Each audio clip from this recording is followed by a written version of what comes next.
I'm Randy Clyde, the principal of Rodriguez Prep Academy. I've been principal for the last 2 years, and previously I'd served at Rodriguez as the vice principal for a year and a half. Getting to this feedback model of collaborative coaching actually started about last year.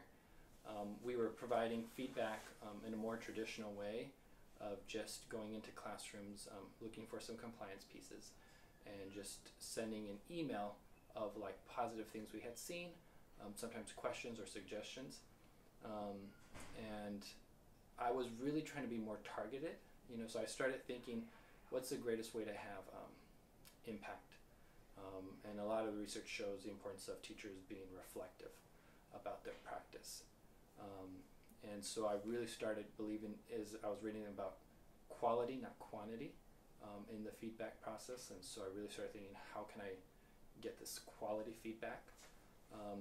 And so one of the I should say, authors out there that I read about was, her name is Robin Jackson, and she wrote a book called Never Work Harder Than Your Teachers, also the author of Never Work Harder Than Your Students.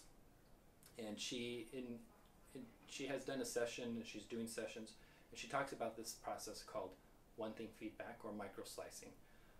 And the model is more of a short model, like you go into the classroom for 5 minutes, you don't take any notes, you just get a gut feeling, and you kind of look for what is that one thing that's making the lesson effective, or what is the one thing that can make the lesson more effective.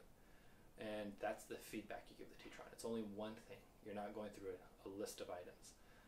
I liked that idea, or that approach of how to give feedback, and so just through research and other other research says you should stay in there for no less than 30 minutes to an hour. So there's contrary views on how long is actually sufficient time, and so just I may end up making my own model that kind of blended the two, and so I use the 15 to 30 minute model with a large emphasis on the questions being reflective. And so one of the questions I took from Robin Jackson was that question of lesson effectiveness. What was the overall effectiveness of the lesson? I asked that of all my teachers. And it's not about the lesson being ineffective, it's just a reflection on, was it effective or not? Did it meet the objectives you set? Were the objectives you set the best objectives that could have been set? And then also, what could be one thing that can make the lesson more effective? And it's not about the lesson again being ineffective. It's just this mindset of everything could be better. Everything can always be improved.